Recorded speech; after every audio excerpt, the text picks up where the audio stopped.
Hi hello ನಮಸ್ಕಾರ ಸ್ನೇಹಿತರೆ. ಇಲ್ಲಿ ಜಯಂತ ವೆಂಕಿ ಅಮ್ಮನನ್ನು ಕರ್ಕೊಂಡೋಗಿ ಒಂದು ಗೋಡನಲ್ಲಿ ಬಚ್ಚಿಟ್ಟಿದ್ದಾರೆ. ಆದರೆ ಈ ವಿಷಯ ಜಾನುಗೆ ಗೊತ್ತಾಗೋಕ್ಕೆ ತುಂಬ ಸಮಯ ಬೇಕಾಗಿಲ್ಲ. ಕೊನೆಗೂ ಜಾನುಗೆ ಗೊತ್ತಾಗ್ತದೆ. ಹಾಗಿದ್ರೆ ಏನಾಯಿತು, ಏನು ಕತೆ, ಇದು ಎಲ್ಲವನ್ನ ಕೂಡ ತಿಳ್ಕೊಬೇಕು ಅಂದರೆ ಈಗಲೇ ನಮ್ಮ ಈ ಚಾನಲ್ನ ಸಬ್ಸ್ಕ್ರೈಬ್ ಮಾಡಿ, ಹಾಗೆ ಈ ಒಂದು ವಿಡಿಯೋವನ್ನು ಪೂರ್ತಿಯಾಗಿ ನೋಡೋದನ್ನು ಯಾವುದೇ ಕಾರಣಕ್ಕೂ ಕೂಡ ಮರಿಬೇಡಿ. ಇಲ್ಲಿ ವೆಂಕಿ ಅಮ್ಮನನ್ನು ತನ್ನ ಮನೆ ಸ್ಟೋರ್ ರೂಮಲ್ಲೇ ಬಚ್ಚಿಟ್ಟಿರ್ತಾರೆ ಜಯಂತ. ಇಲ್ಲಿ ಜಾನು ಸ್ಟೋರ್ ರೂಮನ್ನು ಕ್ಲೀನ್ ಮಾಡಿಸ್ತೀನಿ ಅಂತ ಹೋದಾಗ, ಸ್ಟೋರ್ ರೂಮ್ಗೆ ಹೋಗಬೇಕು ಅಂದಾಗ ಪ್ರತಿ ಬಾರಿ ಜಯಂತ್ ಅದನ್ನು ಅವಾಯ್ಡ್ ಮಾಡ್ತಿರ್ತಾರೆ. ಇದರಿಂದಾಗಿ ಜಾನು ಅನುಮಾನ ತಟ್ಟವಾಗುತ್ತೆ. ಅಲ್ಲಿ ದುಡ್ಡಿಟ್ಟಿದ್ದೀನಿ ಅನ್ನೋ ರೀತಿಯಲ್ಲಿ ಮಾತನಾಡ್ತಾರೆ ಜಯಂತ್. ಅದನ್ನು ನಂಬುವುದು ಕೂಡ ಜಾನುಗೆ ಕಷ್ಟ ಆಗುತ್ತೆ. ಅದೇ ಕಾರಣಕ್ಕೆ ಹೇಗಾದರೂ ಮಾರಿ ಸ್ಟೋರ್ ರೂಮ್ ಅನ್ನು ಓಪನ್ ಮಾಡಿ ನೋಡಬೇಕು ಅಂತ ಜಾನು ಸಿದ್ಧವಾಗ್ತಾಳೆ. ಆದರೆ ಅವಕಾಶ ಬರ್ತಾನೆ ಇರುವುದಿಲ್ಲ. ಒಂದಿನ ಅವರಿಬ್ಬರ ಒಂದು ವೆಡ್ಡಿಂಗ್ ಆನಿವರ್ಸರಿ ಬರುತ್ತೆ. ಆ ದಿನ ಇಲ್ಲಿ ಜಾನು ಜಯಂತ್ ಹತ್ರ ನನಗೆ ಗಿಫ್ಟ್ ಕೊಡಬೇಕು ಅನ್ನೋದಾದರೆ ನೀವು ಈ ಸ್ಟೋರ್ ರೂಮ್ ಡೋರನ್ನು ಓಪನ್ ಮಾಡಿ ನನಗೆ ತೋರಿಸ್ಬೇಕು ಅಂತ ಕೇಳ್ಕೊತಾರೆ.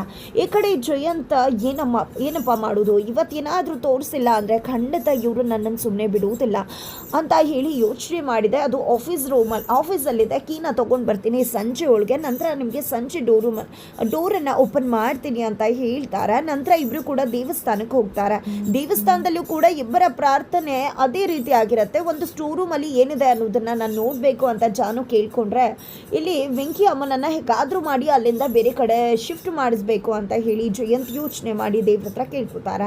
ನಂತರ ಅಲ್ಲಿ ಭಜನೆ ಮಾಡೋಣ ಅಂತ ಹೇಳಿ ಕರ್ಕೊಂಡು ಬಂದು ಜಯಂತನನ್ನು ಕೂರಿಸ್ತಾಳೆ ಜಾನು. ತಾನು ಕೂಡ ಭಜನೆ ಮಾಡೋದಕ್ಕೆ ಸಿದ್ಧವಾಗ್ತಾಳೆ. ಆದರೆ ಅಲ್ಲಿರ್ತಕ್ಕಂಥ ಜನರಿಗೆ ನಾನು ಗರ್ಭಗುಡಿಗೆ ಹೋಗಿದ್ದೀನಿ ಅಂತ ಹೇಳಿಬಿಡಿ, ನನ್ನ ಗಂಡ ಎಚ್ಚರ ಆದರೆ ಅಂತ ಹೇಳಿ ಅಲ್ಲಿಂದ ಹೊರಟು ಮನೆಗೆ ಬರ್ತಾಳೆ. ಮನೆಗೆ ಬಂದಿದ್ದೆ ಎಲ್ಲ ಕಡೆ ಹುಡುಕ್ತಿದ್ದಾಳೆ, ಎಲ್ಲೂ ಕೂಡ ಕೀ ಕಾಣಿಸೋದಿಲ್ಲ. ಒಮ್ಮೆ ಅದು ಕಬೋರ್ಡಲ್ಲಿರುತ್ತೆ, ಕಬೋರ್ಡಲ್ಲಿದ್ದಂಥ ಕೀಯನ್ನು ತಗೊಂಡಿದ್ದೆ ಡೋರನ್ನು ಓಪನ್ ಮಾಡ್ತಾಳೆ. ಓಪನ್ ಮಾಡಿದರೆ ಬಿಗ್ ಶಾಕ್ ಆಗುತ್ತೆ ಅವಳಿಗೆ. ಅರ್ಗಿಸ್ಕೊಳ್ಳೋದೇ ಕಷ್ಟ ಆಗುತ್ತೆ ಸತ್ಯವನ್ನು. ಯಾಕಂದರೆ ವೆಂಕಿ ಅಮ್ಮನನ್ನು ಅಲ್ಲಿ ಜಯಂತ್ ಕಟ್ ಹಾಕಿರ್ತಾರೆ. ಅಮ್ಮನನ್ನು ನೋಡಿದ ಜಾನು ಒಳಗಡೆ ಬಂದು, ಏನಾಯ್ತಮ್ಮ, ನಿಮ್ಮನ್ನು ಯಾರು ಇಲ್ಲಿ ಕಟ್ಟಾಕಿದ್ದು, ದಯವಿಟ್ಟು ಬನ್ನಿ ನನ್ನ ಜೊತೆ ಅಂತ ಹೇಳಿ ಹೊರಗಡೆ ಕರ್ಕೊಂಡು ಹೋಗೋ ಪ್ರಯತ್ನಕ್ಕೆ ಜಾನು ಮುಂದಾಗ್ತಾರೆ. ಆದರೆ ಇಲ್ಲಿ ಇಲ್ಲ, ನಾನು ಬರುವುದಿಲ್ಲ, ಅಲ್ಲಿ ರಾಕ್ಷಸ ಇರ್ತಾನೆ, ನನಗೆ ತೊಂದರೆ ಆಗತ್ತೆ ಅಂತ ಹೇಳಿ ತುಂಬ ಗಾಬರಿ ಪಡ್ಕೋತಾರೆ. ಆಗ ಹಾಗೆ ಡೋರನ್ನು ಓಪನ್ ಮಾಡಿಬಿಟ್ಟು ಜಾನು ಅಲ್ಲಿಂದ ಓಡಿ ಹೋಗ್ಬಿಡ್ತಾಳೆ. ಇತ್ತ ಕಡೆ ಆಲ್ರೆಡಿ ಜಯಂತನ ಹುಡುಗರಿಗೆ ಹೇಳಿ ತನ್ನ ಮನೆಗೆ ಹೋಗಿ ಅಲ್ಲಿಂದ ನನ್ನ ಮದರ್ ಇಂಡಿಯಾನ ಬೇರೆ ಕಡೆ ಶಿಫ್ಟ್ ಮಾಡಿರಿ ಅಂತ ಹೇಳಿರ್ತಾರೆ. ಈ ಕಡೆ ವೆಂಕಿ ಅಮ್ಮನನ್ನು ಕರ್ಕೊಂಡು ಹೋಗಬೇಕು ಅಂತ ಜಯಂತ್ ಕಡೆ ರೌಡಿಗಳು ಬರ್ತಾರೆ. ಬಟ್ ಜಾನು ಓಡ್ತಿರುವುದನ್ನು ನೋಡಿದ್ದೆ ಜಯಂತ್ಗೆ ಕಾಲ್ ಮಾಡ್ತಾರೆ. ಈ ಕಡೆ ಜಯಂತ ಭಜನೆಯಲ್ಲಿರ್ತಾರೆ, ತನ್ನ ಹೆಂಡತಿ ಗರ್ಭಗುಡಿಗೆ ಹೋಗಿದ್ದಾಳೆ ಅಂತ ಅನ್ಕೋತಾರೆ. ಇತ್ತ ಕಡೆ ರೌಡಿಗಳು, ಏನು ಸರ್ ನೀವು ಆ ಹೆಂಗಸನ್ನ ಕರ್ಕೊಂಡು ಹೋಗಿ ಅಂತ ಹೇಳಿದ್ರಿ, ಮನೇಲಿ ಯಾರೂ ಅಲ್ಲ ಅಂದ್ರಿ, ಆದರೆ ನಿಮ್ಮ ಹೆಂಡತಿ ಈಗ ಓಡಿ ಹೋಗ್ತಿದಾರಲ್ಲ ಅಂತ ಹೇಳಿದಾಗ ಗೊತ್ತಾಗ್ಬಿಡುತ್ತೆ ಜಯಂತ್ಗೆ. ಹಾಗಿದ್ರೆ ಸ್ಟೋರ್ ರೂಮ್ ಓಪನ್ ಆಗಿದೆ. ಇಲ್ಲಿ ಜಾನು ನಿಜವಾಗ್ಲೂ ಮದರ್ ಇಂಡಿಯಾನ ನೋಡಿರ್ತಾರೆ. ಏನು ಮಾಡಲಿ, ಖಂಡಿತವಾಗ್ಲೂ ನನ್ನ ಜೊತೆ ಇನ್ನು ಬದುಕೋದಕ್ಕೆ ಸಿದ್ಧವಾಗೋದೇ ಇಲ್ಲ. ಅವರು ಈಗ ತಾನೇ ನನ್ನನ್ನು ಕ್ಷಮಿಸಿ ಒಪ್ಕೋತಾರೆ ಅಂತ ಅಂದ್ಕೊಂಡಿದ್ದೆ. ಆದರೆ ಮಗದೊಮ್ಮೆ ಈ ರೀತಿ ಆದರೆ ಖಂಡಿತ ನಾನು ಅವ್ರ ವಿಶ್ವಾಸವನ್ನು ಮಗದೊಮ್ಮೆ ಕಳಿಸ್ಲಿಕ್ಕೆ ಸಾಧ್ಯ ಆಗೋದಿಲ್ಲ. ಇಲ್ಲ, ಹೆಚ್ಚು ಕಡಿಮೆ ಆಗಿತ್ತು, ಮುಗೀತು ಕತೆ. ಆ ನಂತರ ಜಾನು ಹೋಗಿ ಎಲ್ರಿಗೂ ಕೂಡ ವಿಷಯ ಹೇಳಿದರೆ ಎಲ್ಲರೂ ನನ್ನ ಬಗ್ಗೆ ಏನು ಅಂದ್ಕೊಳ್ಳೋದಿಲ್ಲ ಅಂತ ಅಂದ್ಕೊಂಡಿದ್ದೆ. ಮೊದಲು ಜಾನು ಅವ್ರನ್ನ ತಡಿಬೇಕು ಅಂತ ಹೇಳಿ ಅಂದ್ಕೊತಿದ್ದಾರೆ.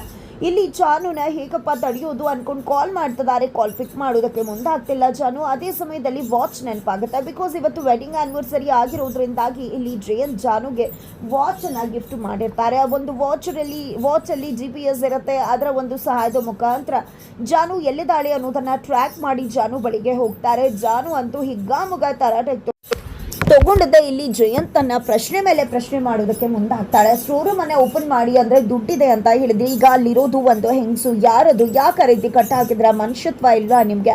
ಖಂಡಿತ ನೀವು ಎಂದೂ ಕೂಡ ಬದಲಾಗೋದಕ್ಕೆ ಸಾಧ್ಯನೇ ಇಲ್ಲ. ಬದಲಾಯಿಸ್ಬೋದು ಅಂತ ಅಂದ್ಕೊಂಡು ಬಂದೆ, ಬಟ್ ಗೊತ್ತಾಗೋಯ್ತು ನೀವು ಬದಲಾಗಲ್ಲ ಅಂತ. ಈಗಲೇ ನಿಮ್ಮ ಮೇಲೆ ಹೋಗಿ ಕಂಪ್ಲೇಂಟ್ ಕೊಡ್ತೀನಿ ಅಂತ ಹೇಳಿ ಜಾನು ಮುಂದಾಗ್ತಾರೆ. ಆಗ ಇಲ್ಲಿ ಜಯಂತ್ ಜಾನುವನ್ನು ತಡೀಲಿಕ್ಕೆ ಅಂತ ನೋಡ್ತಾರೆ. ದಯವಿಟ್ಟು ನನ್ನ ಮಾತನ್ನು ಪೂರ್ತಿ ಕೇಳಿ, ಅವರು ಬೇರೆ ಯಾರೂ ಅಲ್ಲ, ನನ್ನ ತಾಯಿ ಅಂತ ಹೇಳಿ ಸುಳ್ಳು ಹೇಳ್ಬಿಡ್ತಾರೆ ಜಯಂತ್. ಈ ಕಡೆ ಜಾನುಗೆ ನಂಬಕ್ಕೆ ಆಗೋದಿಲ್ಲ, ಬಚಾವಾಗೋದಕ್ಕೆ ಈ ರೀತಿ ಸುಳ್ಳು ಹೇಳ್ತಿದ್ದಾರೆ ಅಂತ.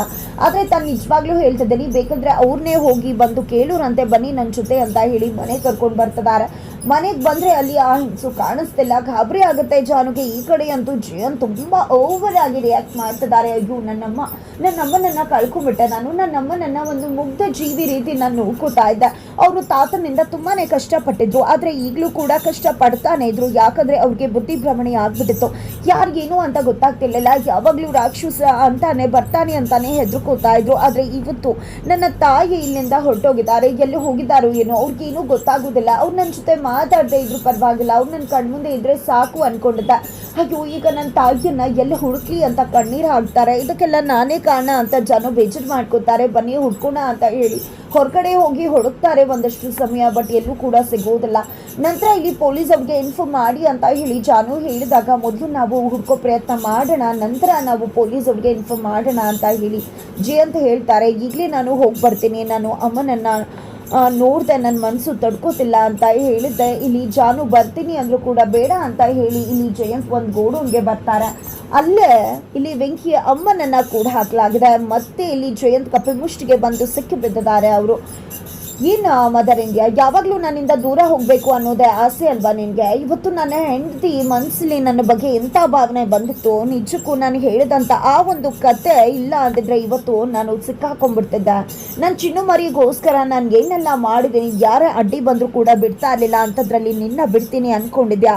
ನೋಡು, ಇನ್ನು ಮುಂದೆ ನೀನು ಇಲ್ಲಿಂದ ಎಲ್ಲೂ ತಪ್ಪಿಸ್ಕೊಂಡು ಹೋಗೋದಕ್ಕೆ ನೋಡಬಾರ್ದು. ನೀನೇ ಇದ್ರೂ ಕೂಡ ನೀನು ಯಾವಾಗಲೂ ನನ್ನ ಮುಷ್ಟಿಯಲ್ಲೇ ಇರ್ತೀಯ, ನನ್ನ ಮುಷ್ಟಿ ಬಿಟ್ಟು ಹೋಗೋದಕ್ಕೆ ಸಾಧ್ಯನೇ ಇಲ್ಲ. ನನ್ನ ನಿನ್ನ ನಡುವೆ ಹುದುಗಿರ್ತಕ್ಕಂಥ ಆ ಒಂದು ಕರಾಳ ಗುಟ್ಟುಗಳು ಯಾವುದೇ ಕಾರಣಕ್ಕೂ ಕೂಡ ಹೊರಗಡೆ ಬರಬಾರ್ದು, ಅದನ್ನು ಗೌಪ್ಯವಾಗಿ ಕಾಪಾಡ್ಕೋಬೇಕಾಗಿದೆ. ಅದಕ್ಕೆ ಅಲ್ವಾ ನಿನ್ನ ಕಥೆಯನ್ನು ಇಲ್ಲೇ ಮುಗಿಸೋದಕ್ಕೆ ಮುಂದಾಗ್ತಿರೋದು, ಇಲ್ಲೇ ನೀನು ಇಡೀ ಜೀವನ ಕಳೀಲಿ ಅಂತ ಹೇಳ್ತಿರೋದು ಅಂತ ಹೇಳಿ ಜಯಂತ ಬೆಂಕಿ ಅಮ್ಮನಿಗೆ ಹೇಳ್ತಿದ್ದಾರೆ. ಬೆಂಕಿ ಅಮ್ಮ ಬೆಚ್ಚುತ್ತಿದ್ದಾರೆ. ಇತ್ತ ಕಡೆ ಜಯಂತ್ ಮತ್ತೆ ಮುಂದುವರೆದದೆ, ಇನ್ನು ಮುಂದೆ ನೀನೇನಾದರೂ ತಪ್ಪಿಸ್ಕೊಳ್ಳೋ ಪ್ರಯತ್ನ ಮಾಡಿದ್ರೆ ನಿನ್ನ ಮಗ ಅರ್ಜುನ್ ಕಥೆನೇ ಮುಗ್ದು ಹೋಗುತ್ತೆ ಅಂತ ಹೇಳಿ ಹೇಳ್ತಾರೆ. ಬಿಕಾಸ್ ಅವ್ರಿಗೆ ಹೇಳೋದು ವೆಂಕಿ ಕಥೆಯನ್ನು, ಅವರ ಹೆಸರು ಅರ್ಜುನ್ ಆಗಿರತ್ತೆ. ನಂತರ ಇಲ್ಲಿ ವೆಂಕಿ ಒಂದು ಆ ಗಂಧಿಗೆ ಅಂಗಡಿಯನ್ನು, ಹೂವಿನ ಅಂಗಡಿಯನ್ನು ಶುರು ಮಾಡಿದ್ದಾರೆ. ಅದನ್ನು ತುಂಬ ಚೆನ್ನಾಗಿ ಶ್ರೀನಿವಾಸ್ ಮತ್ತು ಲಕ್ಷ್ಮಿ ಅವರ ಕೈಯಲ್ಲಿ ಓಪನ್ ಮಾಡಿಸ್ತಾರೆ. ನಂತರ ಎಲ್ಲರೂ ಕೂಡ ಖುಷಿಯಿಂದ ಇರ್ತಾರೆ. ಫಸ್ಟ್ ಡೇನೇ ತುಂಬ ಚೆನ್ನಾಗಿ ಎಲ್ಲ ರೀತಿ ವ್ಯಾಪಾರ ಆಗ್ತಿದೆ. ಆ ಕಡೆ ಸಿಂಚು ಟ್ಯಾಬ್ಲೆಟ್ಸ್ ಎಕ್ಸ್ಚೇಂಜ್ ಆಗಿದೆ ಅನ್ನೋ ಅನುಮಾನ ಮೂಡುತ್ತೆ ಸಿದ್ದು ಮತ್ತು ಭಾವನಾಗೆ. ಹಾಗಾಗಿ ಮೆಡಿಕಲ್ ಸ್ಟೋರ್ಗೆ ಬಂದು ಪ್ರಶ್ನೆ ಮಾಡ್ತಾರೆ.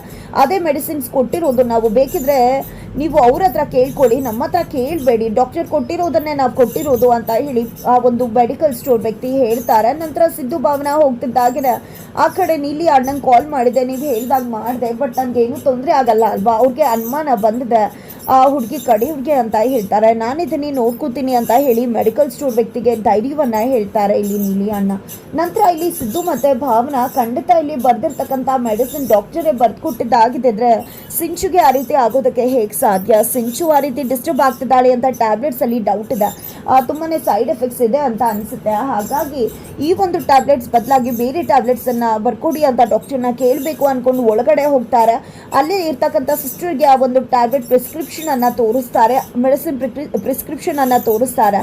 ಇದು ನಮ್ಮ ಡಾಕ್ಟರ್ ಈ ರೀತಿ ಬರೆಯೋದಕ್ಕೆ ಸಾಧ್ಯ ಇಲ್ವಲ್ಲ, ಈ ಟ್ಯಾಬ್ಲೆಟ್ ಹೇಗೆ ಸಿಂಚು ಅವ್ರಿಗೆ ಕೊಡೋಕ್ಕಾಗುತ್ತೆ? ಅವರು ಮಕ್ಕಳಾಗಬೇಕು ಅಂತ ಆಸೆ ಇಟ್ಕೊಂಡಿರೋದು, ಆದರೆ ಈ ಒಂದು ಮಾತ್ರೆಯನ್ನು ಕೊಡ್ತಕ್ಕಂಥದ್ದು ಮಕ್ಕಳು ಆಗಬಾರ್ದು ಅಂತ ಹೇಳಿ ಅಂತ ಸಿಂಚು ಒಂದು ತಗೋತಿರ್ತಕ್ಕಂಥ ಮಾತ್ರೆಯ ಬಗ್ಗೆ ಸಿಸ್ಟರ್ ಹೇಳ್ತಿದ್ದಾಗೆ ಸಿದ್ದು ಮತ್ತು ಭಾವನಾ ಇಬ್ಬರು ಕೂಡ ಶಾಕ್ ಆಗ್ತಾರೆ. ನಂತರ ಮೆಡಿಕಲ್ ಸ್ಟೋರರ್ ಹತ್ರ ಹೋಗಿ ಹಿಗ್ಗ ಮುಗ್ಗ ಜಡಾಯಿಸಿದ್ರ ಮುಖಾಂತರ ಸತ್ಯವನ್ನು ಬಾಯ್ಬಿಡಿಸಿದಾಗ ಯಾರೋ ಒಬ್ಬ ವ್ಯಕ್ತಿ ಬಂದು ಈ ರೀತಿ ಮಾಡಿಸಿದ್ರು ನನಗೆ ದುಡ್ಡು ಕೊಟ್ಟು ಅಂತ ಹೇಳಿ ಹೇಳಿಬಿಡ್ತಾರೆ.